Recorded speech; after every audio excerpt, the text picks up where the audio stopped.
Aegis, Advanced Ground Information Systems, makers of LifeRing software.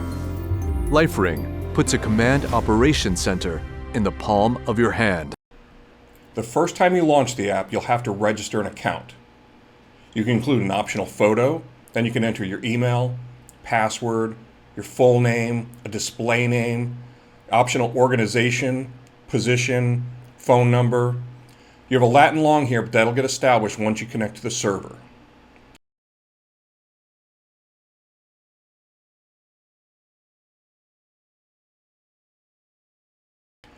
Enter all of that and submit, and then you'll get an email back to validate your account. Once you get that back, you can log in. When you log in, you'll see the map display. At the very top, you'll see an L with a dotted circle around it. That's your server status. Green means connected to the server, yellow means server found and attempting to connect, black or gray means you cannot reach the server, red means the server's down. This top left button is your main menu, and we'll go through all of those later. You can use your fingers to pinch and pull on the screen to zoom in and out. This top left button opens your main menu. We'll go through all of that in a little bit. At the top of the menu is your GUID or device ID, and this button shows you any users that are online in your groups. At the bottom you have some hotkeys. Left are your PTT Groups button to pick which group you want to talk in, and your PTT Talk button, which you press and hold to talk. On the bottom right is your crosshairs button for pinpointing locations on the map, your center on button. If you're off screen, you can quickly center back on yourself, and your add a marker button, which will place the symbol at the crosshairs. We'll go through this in a little bit too. Your user symbol is always represented by a green delta. You can tap to hook your user symbol, and you'll see your lat long, your battery percentage, cell strength, GPS status and accuracy, heading and speed and altitude, and range and bearing. In the context menu, you can modify your symbol, you can add text, edit your profile info, see your movement history trail, and share coordinates with other users via message or chat. Other user symbols are represented by a blue square. You can hook that symbol to see their Latin long, battery percentage, cell strength, GPS status and accuracy, their heading speed and altitude, and range and bearing to your user symbol. In the context menu, you can direct call them if they're on a handset or have a phone enabled. You can send them a direct message. You can get directions to their location. And again, you can share their coordinates with other users via message or chat. Markers are based on Milstand 2525 symbols. Again, you can hook a marker and get the name of the symbol, type, lat long, when it was created and when it expires, and the range and bearing to your user symbol. In the context menu, you can modify the symbol. You can also attach a name and text. You can attach a photo, audio, video, or document file. You can attach a size. And again, you can share the coordinates with other users via message or chat.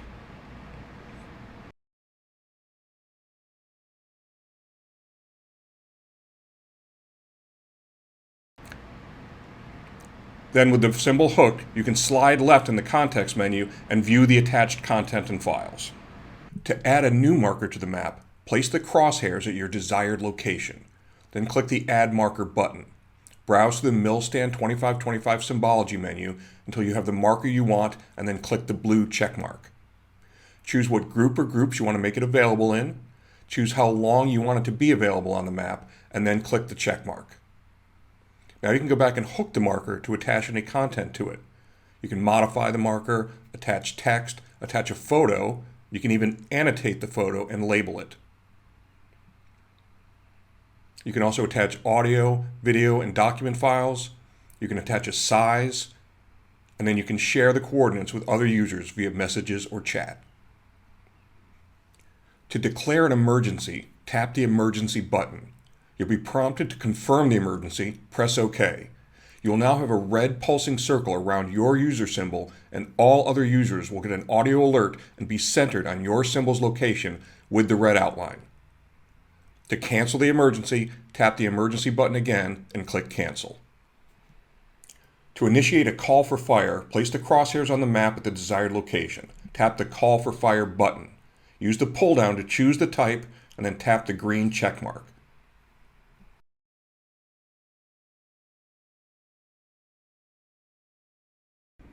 When you first launch the View Stream, you'll see a preview window. Here you have the options menu to change your audio and video settings.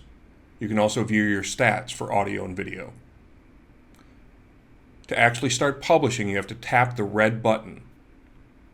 Now you're publishing, and anybody on LifeRing will be able to consume your stream and see what you see. To end the stream, simply tap the red button again. Chats are automatically sent to everybody in your groups. They are session-based and they're not saved. To send a chat, just type into the chat window and hit the blue button. Everyone in your groups will receive the same thing. That's what an incoming chat looks like. To make a phone call, tap the call button. This opens your handset's phone mode and you can dial any number. To call a LifeRing user, hook their symbol and open up the context menu. Tap the call button and this will open up your handset's phone mode and automatically begin dialing the number. To send a message in LifeRing, tap the messages button. From here, you can choose to send a message to all users in your groups. Or you can tap the plus button to select a single user for a direct message. Type in your message and tap the send button. And here's what an incoming message looks like. You can attach a picture from the camera to the message. You even have the options to annotate and label the picture. You can also attach a video, picture, or sound file. You can also record an audio message. Tap the microphone button and talk. Release it when you're done, and your recording will automatically be sent. To delete a conversation, long press the username. Then press the trash icon at the top of the screen. Click OK to confirm. To change maps, tap the Maps button. There are 8 default maps. Tap on the desired map to change your current view. To add a report marker to the map, go to your main menu, scroll down and click Reports. You'll have the option of a medevac report, a spot report, or an unexploded ordnance report. Choose the one you want, and then simply type in the information required by the form.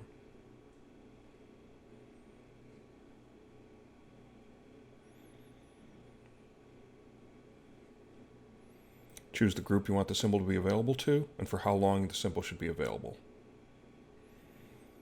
Then just position it where you want. Click the blue check mark to say OK. Now it's added to the map. To view a report on the Android, simply tap on the report symbol. From the context menu, scroll to the right, and then on the last one you have to hit the report name at the bottom. That displays all the information right there. To create a group, press the plus icon and type the group name in, all caps, no spaces. Group names can be up to 20 characters long, and you can have up to 30 different groups. Tap the password check to password protect this group. Passwords can be up to 30 characters long. Tap the enable check to be active in this group.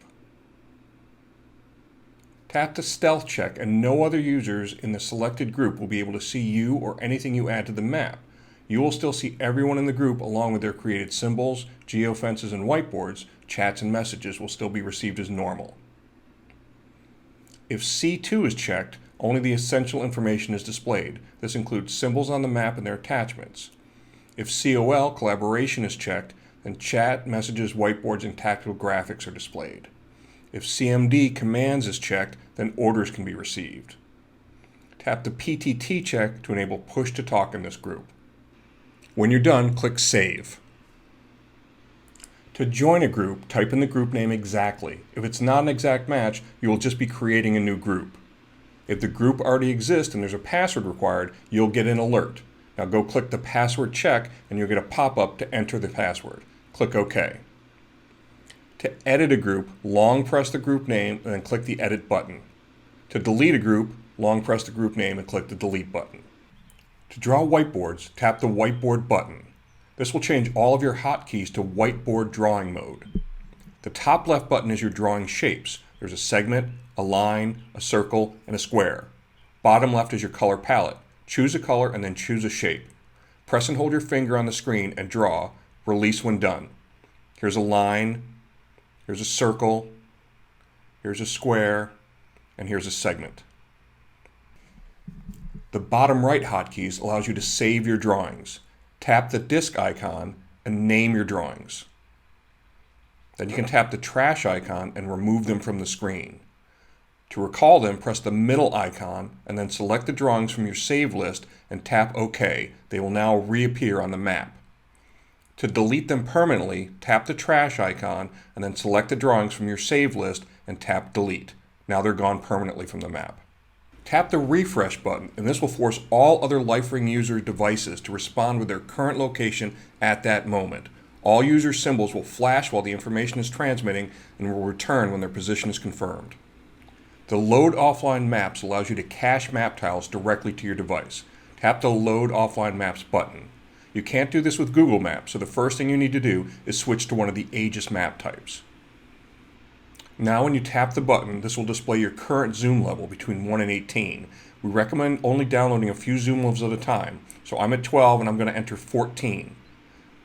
I tap the download button and I see my progress, and then I'm alerted when it's complete. To test that this worked, I'm going to turn my handset to airplane mode. I'm no longer connected to the internet or a map source, but if I pan around here, I can see map tiles for that area that I downloaded that now reside on my device. Tap the Settings button to control your device's communication and display options. Tap the Network Settings button to enter server coordinates. Server Select lets you pick from servers you've already entered. Server Settings lets you enter new server coordinates as either a domain or an IP address. You can also change the video server IP and port. The System Setup lets you edit your display name, add and edit a phone number. You can also change your video source. And this option is if you're connecting via radio for comms. The Display Settings has various options for the user interface. You can toggle off Marker Cluster to disable stack symbols. You can change the size of symbols on the map. You can change the coordinate system. The default orientation is north up. If you select one of the other orientation options, you'll get a compass rose overlaying the map. Here's compass map north. Now I'll change it to heading up. I can also choose to display a white compass overlay for satellite maps. Screen lock will prevent rotation. You can change the units of measurement, how often you update your position to the server, at what distance traveled you update your position to the server, as well as change time zones. The Help section has a feature that lets you save log files that we may request if you ever have an issue while operating. Also, to view any of the help videos, tap the Video Tutorial button and then select the title you want to view. For more information on any of our LifeRing products, please visit us at www.aegisinc.com.